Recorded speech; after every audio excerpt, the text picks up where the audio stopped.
আজকে চায়ের কাপ হাতে নিয়ে আর কোনো সাজানো গল্প নয়, আজকে আমার আপনার সকলের গল্প করি। একদম ঠিক শুনেছেন, মানে আমিও তো একটা মেয়ে, আপনিও মেয়ে। তো চলুন আজকে কিছু সাজানো গল্পকে বাদ দিয়ে, রূপকথার গল্পকে বাদ দিয়ে একটু বাস্তবায়িত কথা বলি, শুধুমাত্র আপনার জন্য আর আমার জন্য। সকাল থেকে রাত পর্যন্ত সমস্ত কাজের মধ্যে কোথাও যেন নিজেদেরকে সময় দেওয়াটা ভুলে গেছি না।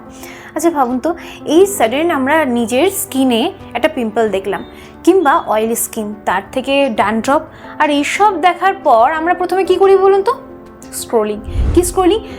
কোন সিরাম বা কোন ক্রিম পাবো যার জন্য আমার পিম্পলটা গায়েব হয়ে যাবে, কিংবা মার্কেটে সার্চ করি কোন শ্যাম্পুর রেটিং ভালো যার জন্য আমার ড্যান্ড্রফটা যাবে। কিন্তু কখনো ভেতরে আমরা দেখেছি চোখে যে আমাদের ভেতরটা পরিষ্কার আছে কিনা? আদৌ কোথার থেকে যে এটা শুরু আর কোথায় শেষ সেটা কি জানি? মানে আমি চারা গাছ লাগাচ্ছি, সেটার মূলটা যদি আমার শক্ত না হয় তাহলে গাছটা যতই সুন্দর হোক সে তো ঝরে পড়বেই। সেটা কি ভাবি মূলটা কোথায় আছে? তো চলুন না আজকে আমার আপনার সকলের সেই মূলের দিকে যাই, মানে সেই গাছের মূল যেমন হয় আজকে একদম নিজের ভেতরের দিকে যাই। তো চলুন একটু নিজেদেরকে তাকিয়ে দেখি, একটু ভেতরটা ঝেঁকে দেখি।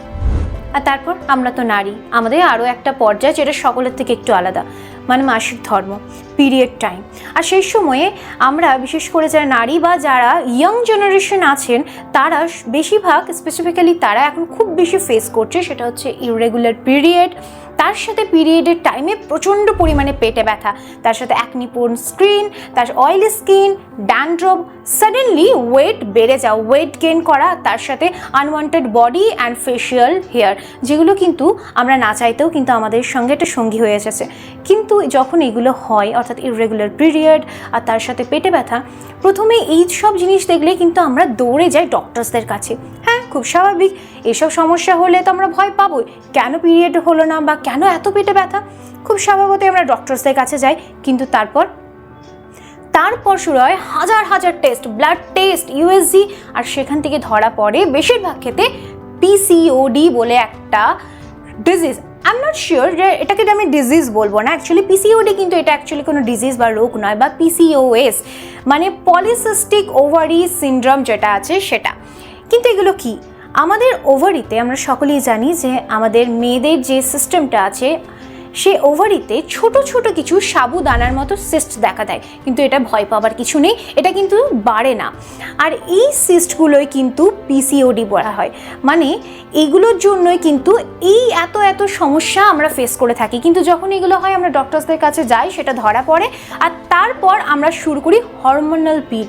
আচ্ছা একবার ভেবে দেখুন তো, এই হরমোনাল এক্সপেন্সিভ আর হাই ডোজের পিল আমাদের সাময়িকভাবে রিলিফ দিলেও সারা জীবনের জন্য আমাদের শরীরের জন্য সঠিক তো? কি প্রশ্নটা করেছেন? ঠিক তো? না, ঠিক না। হয়তো আমরা সাময়িক রিলিফ পাচ্ছি, কিন্তু সারা জীবনের জন্য একদম ঠিক না। তাহলে প্রশ্ন আসছে করবোটা কি? এখানেই তো বাজিটা পাল্টে যাবে। মানে আমরা কিন্তু এটাকে নিজের থেকেই আহ্বান জানাই। কিভাবে বলুন তো? আমরা সাধারণত বাহ্যিকভাবে কোনো পরিবর্তন এলে আমরা বাহ্যিকভাবেই তাকে ট্রিটমেন্ট দিই, কিন্তু কখনো ভাবি না বাহ্যিকভাবে কিন্তু কোনো ট্রিটমেন্টে আদৌ কি কাজ করে। ভেতরটাকে যদি আমরা পরিষ্কার রাখি তাহলে বাইরেটাও সেটাই ফুটে ওঠে। তাই বাহ্যিকভাবে না করে আসুন না একটু ভেতরটা ঝেঁকে দেখি, ভেতরটাকে একটু পিউরিফাইড করি, একটু সুন্দর করি। আর তার জন্য আমরা যেটা করছি আর যেটা করা দরকার সেটা অবশ্যই বলবো, যেটা আমরা এখন করি। কি বলো তো? বাইরে ফাস্টফুড খাবার, ফুচকা, চাউমিন, এগরোল, মানে ভরা ভরা ময়দা, তাই তো? সবই তো ময়দা, কিন্তু খেতে খুব টেস্টি, স্পাইসি। বাইরের রিফাইন্ড অয়েল, যেটা আদৌ একই তেলে কত কি ভাজা হয় সেটা আমরা জানি না। ঘরের খাবারের ডাল ভাত সবজিতে ওকে, কিন্তু বাইরের খাবার ডিলিশিয়াস, তাই তো? এটা আমরা সকলেই কিন্তু, স্পেসিফিক্যালি ইয়ং জেনারেশন কিন্তু এটাকে প্রেফার করে। পিৎজা, বার্গার, আদৌ কি এগুলো ঠিক? তারপরে শুরু হয় এইসব প্রবলেম, ওয়েট গেইন, আর তার সাথে সাথেই শুরু হয় আমাদের অ্যাকনি, আর তারপরেই পিরিয়ডে ইররেগুলেট হওয়া। আর এই সব কিন্তু কারণ একটাই, পিসিওডি বা পিসিওএস। আমাদের ইয়ং জেনারেশন না, আমরা নিজেদের হাতেই কিন্তু নিজেদের ভবিষ্যৎটাও নষ্ট করছি। কিভাবে জানেন? ইন ফিউচার এই পিসিওডি পিসিওএসের কারণে কিন্তু কনসিভ হবার আগেও কিন্তু অনেক সমস্যা দেখা দেয়, মানে প্রেগনেন্সি আসতেও অনেক ডিলে হয়, অনেক রকম সমস্যা দেখা দেয়। শুধু তাই নয়, পিসিওডি এবং পিসিওএস কিন্তু ইনভিটেশনও দেয় কাদেরকে জানেন? সুগার, থাইরয়েড, ব্লাড প্রেশার, মানে খুব কম এজ থেকে এগুলোকে ইনভিটেশন দেয়, আর তারপরে কিন্তু একটা প্রেগনেন্সি রিলেটেডও খুব সমস্যা হতে পারে। তাই নিজেদেরকে যদি একটু যত্ন আর একটু সচেতনভাবে রাখা যায়, তাহলে এইসব দামি দামি রিক্সি হরমোনাল পিলস, এইসব নানান টেস্ট, এইসব থেকে কিন্তু আমরা নিজেদেরকে বিরত রাখতে পারবো। তাই আপনার সুস্থতা কিন্তু আপনার হাতেই আছে। তাই একটু সময় নিজের জন্য যদি বার করা যায়, তাহলে কিন্তু আমরা নিজেরাও সুস্থ থাকতে পারি, শুধু আজকের জন্য এবং ভবিষ্যতের জন্য। তাই একটা ছোট্ট পদক্ষেপ আমাদেরকে একটা সুন্দর জীবন দিতে পারে। কিন্তু এবার ভাবছেন যে তাহলে হরমোনাল পিল যদি আমাদের জন্য ঠিক না, তাহলে কি ঠিক, কি করতে পারি? আমরা নিজেদেরকে নিজেরাই সুন্দর করতে পারি। কিভাবে?